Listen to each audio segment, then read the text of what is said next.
Maybe you've noticed something has changed in the way things are inside your own home. The phone calls have become rarer, family gatherings quieter, and little by little, the people you once loved started to disappear from your life. Not because they died, not because they chose to walk away, but because your son, the one you gave everything to, started deciding who you can or cannot see, where you can go, who you can talk to, and you found yourself silently asking, is this care or is it control?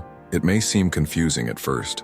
After all, he says he's just protecting you, that the world out there is dangerous, that the neighbors want to take advantage, that the church is full of fake people, that your siblings only call when they want something, and you, with your heart still full of love as a mother or father, wanted to believe that this was care, that there was some distorted form of affection in it. But over time, that care began to smell like surveillance, and what once seemed like protection became a prison. You feel guilty for having doubts. Maybe you think, he just wants what's best for me. He's all I have. And yet, there's a tightness in your chest when you realize you can't make a visit without asking for permission, that you no longer welcome friends into your home, that laughter with neighbors has been replaced by the silence of the TV playing all day long. And deep down, you know something's wrong, even if you can't name it yet. Today you'll learn that name. You'll see that isolation is not always a sign of care, that some children use love as a trap, and that loving parents like you often become hostages of the very affection they gave throughout a lifetime. This video is not here to judge you, not to make you feel weak or guilty. On the contrary, it's here to say, with all the firmness and tenderness you deserve, I see you, I know how hard you tried, and maybe now, it's time to try for yourself. Let's walk together through stories that are not just stories. They're portraits of lives like yours, lives that sought affection and received commands, lives that longed for peace and found surveillance, but also found a way out. Not magical, nor easy, but possible. Because freedom, even in old age, can still be a new beginning. Even if all that remains is silence, it can be your silence. Chosen, calm, and finally, at peace. You may not have even noticed when it started. A suggestion here, a comment there. Mom, that neighbor can't be trusted. Dad, your siblings only show up when they want something. Don't go to church. It's full of fake people. Words spoken with apparent care, but little by little they built invisible fences around you. What seemed like concern gradually became silent control, and what seemed like love turned into surveillance. Many parents hear phrases like these and at first feel protected. After all, who wouldn't want a thoughtful son who cares about their safety? But as the days, weeks, and months go by, that protection begins to hurt. You feel like you can't make even simple decisions, visiting an old friend, stopping by your sister's house, accepting an invitation to lunch with longtime acquaintances. Everything becomes a reason for criticism, for suspicion, for that look that says, you're betraying me. And then, without realizing it, you start to give in, to avoid fights, to keep the peace, to avoid being accused of being ungrateful, until one day you realize it's been a long time since anyone came over. The extra chairs at the table are always empty. That old friend from your youth, the one who made you laugh so much, stopped calling. Maybe because they noticed you always said, I can't today. This is a kind of prison without bars, but it suffocates. It's not made with shouting, but with seemingly sweet advice. I just want to protect you, he says. But true protection doesn't isolate. Genuine care doesn't ask you to abandon your bonds, your story, your friendships. Love, when it's healthy, brings people closer. It doesn't push them away. It gives space. It doesn't take it. If you've ever found yourself hiding that you spoke to someone, if you feel anxious at the thought of going out alone, if you live with the feeling that you're doing something wrong just for trying to live a life beyond your son, then maybe that care is holding you prisoner. And it's not weakness to recognize that. On the contrary, it's a sign that your heart still wants to live, still wants to love, still wants to breathe. Parents deserve protection too. And sometimes that starts with a simple thought. I have the right to choose who comes into my life. You're not betraying anyone by wanting to reconnect with the world. Real love doesn't demand isolation. It welcomes, it trusts, it respects. Maybe today you can only take one small step, a phone call, a wave at the gate, a smile to someone on the street, and that's already a lot. Because when affection becomes a prison, any gesture of freedom is a reunion with who you've always been, and still are. You worked your whole life, woke up early, faced hardships, saved whenever you could, and when the time finally came to rest, to live more lightly, to maybe do the things you always postponed, You realized you were no longer in control of your own life because someone, your own son, started making decisions for you with phrases like, "Let me take care of that," "Better leave that bill to me," "Give me your password, it's easier for me to handle." And at first it even felt like help. The truth is that many parents hand over financial control without realizing it. They do it out of love, convenience, trust. But what begins as a gesture of support can, over time, become a cruel form of domination. You no longer know how much is in your bank account. You no longer decide where to spend. Sometimes you need permission just to buy a simple gift or go out for coffee. And that home where you always felt like the owner starts to feel like a cell. The cell has no locks, but it has surveillance. Everything you buy is questioned. Every choice is judged. And little by little, you feel you've lost more than just your card's password. You've lost the right to live with dignity, because retirement should be a time of peace. But for many parents, it becomes the beginning of an emotional prison, one where the child commands, sets rules, and demands obedience as if still a kid, only now with power over everything. Maybe you wonder, but he's just trying to help me. And yes, in many cases there is real care, but care that suffocates is not care. Care that controls, humiliates, or silences is domination. And it doesn't matter if it comes with sweet words or promises of safety.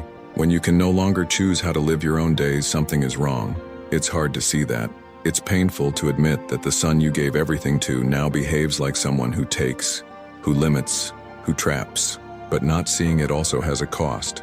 The cost of living in fear, the cost of silencing your own will, the cost of disappearing inside your own home. You're still capable of choosing, even if little by little, even if carefully. Start by asking, what would I do today if no one told me what I can or can't do? That simple question could be the beginning of a reunion with your autonomy. It could be the start of a path back to your own voice. Retirement doesn't have to be an ending. It can be the beginning of a time where finally you live for yourself, with respect, with freedom, with the lightness you always deserved. He doesn't show up often. Sometimes weeks or even months go by without a visit. But when he does come, he seems to want everything. Total attention, unconditional affection, and complete silence about what you lived through during the time he was gone. It's as if suddenly, you stop being a human being with your own life and become an extension of his emotions. If you talked to someone, had a visitor, went out for a walk, he wants to know. And he doesn't ask out of interest. He asks with demand. Did you talk to anyone? Why didn't you tell me? These phrases seem simple, but they carry something much deeper. Hidden jealousy, the demand for emotional exclusivity, the idea that, even from afar, he still has the right to control everything you feel, everything you do. And you, who waited so long for that visit, end up feeling guilty, as if you had betrayed someone just for trying to live. This is one of the most painful traps in a relationship with controlling children. They rarely appear, but they demand everything. You barely have time to feel joy over the visit before you're already dealing with criticism, accusations, comparisons. He says no one else cares about you, that only he stayed, that you should be grateful. And so, even in his absence, he keeps you trapped, because constant guilt is an invisible chain, and it binds more tightly than any lock. The cruelest part is that, often, he uses his own absence as a form of emotional blackmail. He stays away to punish you, to leave you in doubt, so that you feel the lack, and when he returns you'll accept anything, even disdain disguised as concern. That's not care, that's control from a distance, and it can be even more dangerous because it comes dressed as affection. Little by little, you learn not to share anything, to hide your small moments of freedom, to avoid saying you laughed with someone, got a phone call, did something just for joy, and this silence, imposed by fear, becomes a form of survival. You feel like you can no longer be yourself, because being yourself causes conflict. But there's a truth that must be said with tenderness and firmness. You have the right to live your life, even if your son rarely visits, even if he doesn't understand, even if he criticizes. Real love doesn't demand exclusivity.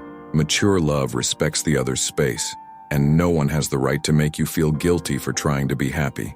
Today, maybe you can't change everything, but you can start by saying to yourself in silence, I don't need to justify myself for living. That simple phrase is a step toward your autonomy, a step toward the lightness you deserve, because even if he shows up rarely, your life continues every single day, and it also deserves to be loved.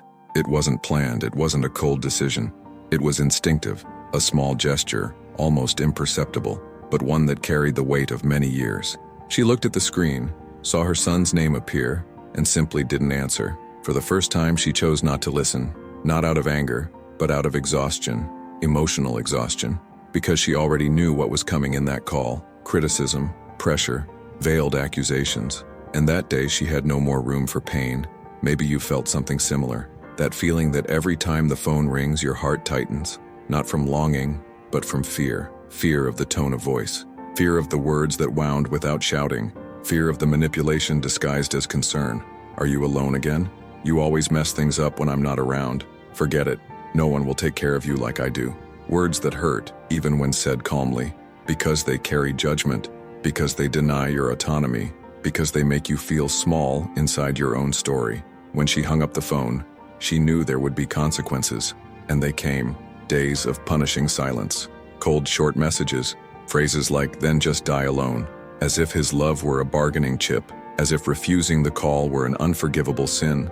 But something inside her also changed. For the first time in a long time, she felt something strange, but deeply liberating. Relief. That relief is not simple. It comes mixed with guilt, with doubt, with that old thought that maybe she's being ungrateful. But along with it comes a new kind of clarity. The clarity to realize that she doesn't have to always be available, that she doesn't have to accept everything just to prove she loves, that she also has the right to say, "Not today." Hanging up the phone was a symbol, a small act of resistance, a silent way of saying enough without shouting, without fighting, without humiliating. And that's much more than a defensive gesture. It's a step toward emotional freedom, because there are moments when protecting your peace is more important than preserving the illusion of harmony. And yes, that takes courage. If you've ever thought about doing that, if you've ever felt like you needed a space just for yourself, even for a few minutes, know that this is not selfishness. It's a sign that your soul is asking for rest, that the love you have for your son doesn't have to turn into submission, that you can love and still protect yourself. Maybe the world won't understand, maybe not even he will, but you know, deep down, you know. And that silent truth is already the beginning of a new life, one where your voice matters, one where the phone is no longer a trigger for pain, but a choice, yours and yours alone. In the beginning, the silence felt strange. Then, it became routine. That son who used to call every day now disappears for weeks.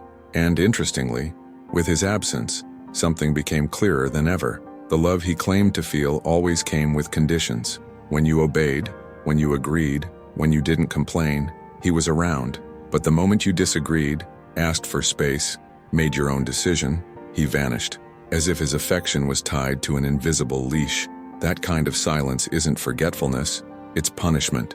It's the kind of absence that screams, that teaches in a harsh way that the affection you were given was a game of power. And realizing that hurts. It hurts deeply, because you start to wonder if it was ever really love, or if it was always about control, obedience, dominance. Many parents take a long time to accept this truth, because it's painful to admit that the son was only there when he could take charge, that his care was a way of keeping you dependent. And now that you've started to assert yourself, he's pulled away. Not out of a lack of love, but out of a loss of power. Because to him, love without control is worthless. And then, the silence begins to change. It stops being fear. It stops being absence. It becomes an answer. A space where you start to hear yourself. A time when you realize that maybe it's better this way. That this silence, as painful as it may seem, is healthier than the shouting disguised as advice. More honest than the "I love you" said with strings attached. More dignified than living in a constant plea for attention. You don't need to chase. You don't need to explain your choices. You don't need to feel guilty. Sometimes, the only way to protect your emotional health is to stop giving in. And yes, the price may be distance, but what you gain in return is immeasurable. Inner peace, calm breathing, the right to exist without surveillance. Silence can be an ally. It can be a rest. It can even be a new beginning, because it gives you space to hear what you stopped listening to long ago, your own voice. And it, even if faint, is still there, and it deserves to be heard, with respect, with calm, with love, the kind of love you may have given too much, and now need to start giving back to yourself. It was a small step, but for Mr. Thomas at 76 years old, it felt like crossing an ocean. He walked to the old field where he used to play soccer with his childhood friends, and there without hurry he sat on a bench. He waited, not for anyone in particular, but for himself. And then, like a gift from life, he saw a familiar face in the distance, a friend he hadn't seen in 15 years, a friend from before the isolation, from before his son started deciding who he could and couldn't spend time with, a friend who still remembered him with affection. That reunion wasn't just between two people, it was between memories, between pieces of the soul that had been forgotten, stored away, put to sleep by the fear of upsetting someone. Because when a controlling son starts making your decisions, even the good memories begin to feel like threats. You find yourself wondering, can I visit that place? Can I call that old friend? Will he get upset if he finds out I went out? The fear of betraying your son is real, even when he's not around. Because emotional manipulation continues working from afar, like a shadow judging your every step. But the truth is that reconnecting with people, visiting places, doing something just for joy, is not betrayal. It's liberation. It's a right. It's a way to remember that your life is yours, even if someone tried to take control of it for a long time. Maybe today, you can only remember one name, someone who made you feel good, a place where you felt alive, and that's already a beginning.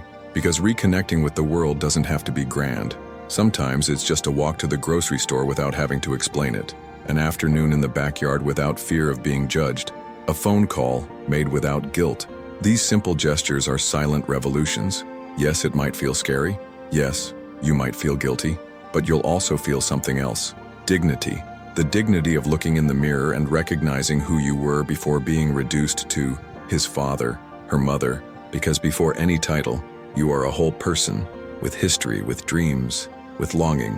Mr. Thomas didn't rebuild everything in one day, but that bench, that field, that friend were the beginning of a new chapter, one where he chooses, one where he breathes, one where he lives again. And you can too, because finding your way back to the world is, at its heart, finding your way back to yourself. And that reunion is always possible, even if it happens slowly, even if it starts with a simple good morning. Maybe you've heard something like this before. I stayed, the others left. You owe me everything. I took care of you. Now it's your turn. These phrases aren't just words. They're chains, subtle or not so subtle, ways of emotionally imprisoning someone who, for a lifetime, cared, loved, provided, and now finds themselves in a position of guilt, as if eternally repaying a debt they never asked for. When a son says you owe me, he turns love into currency. And when you start believing that, you begin to live as if you're always repaying a loan. You erase yourself, you stay silent, you give in, not by choice, but out of fear. Fear of seeming ungrateful, fear of losing the little affection that's left, fear of being called selfish after so many years of giving your all. But true love never demands payment. It offers, it embraces, it acknowledges. If you feel you're only respected when you obey, only loved when you submit, that you must bow down to keep the peace, then something is deeply wrong. You are not less worthy just because you need help. You don't owe your life to anyone who uses care as a form of control. That emotional blackmail often starts early, but it intensifies over time. And when you're already more vulnerable, more tired, more in need, it becomes even more effective. Because touching the wound of guilt is a powerful weapon, and narcissistic children know exactly where and how to touch, with phrases that destabilize, with distorted memories, with promises of affection that never materialize. Freeing yourself from this is not easy, because it's not about cutting ties. It's about opening your eyes, about realizing that not every sacrifice is proof of love, that not every presence is a sign of care, that sometimes the greatest act of self-love is to stop trying to earn respect that should have been there all along. And no, that doesn't mean you stop loving. It means loving with awareness. It means telling yourself, I am more than the pain he makes me feel. It means stopping the habit of accepting less than you deserve, just to hold on to a bond that no longer holds you up. Because the peace you seek won't come from more obedience. It begins when you understand you owe nothing, that what you gave out of love, and love given sincerely asks for nothing in return. Today, maybe you can begin with a simple phrase said silently to yourself, I am not a prisoner of what I gave. That phrase can open space for a new way of living, one where your story is respected, where your dignity is restored, where you choose with firmness and tenderness not to carry the weight of a debt that never existed. The house was still the same, the walls, the gate, the furniture in the same place, but something had changed. Deeply, Mrs. Helen, at 81 years old, was was sweeping the backyard in silence, just as she had done for decades. But this time, there was something different in her eyes, a new silence. Not the silence of waiting, not the silence of fear. It was a chosen silence, a silence of peace. For years, Helen had been consumed by a relationship that looked like love, but was actually control. Her son, always present, always voicing opinions, always deciding, first with the bills, then with the visits, then with everything.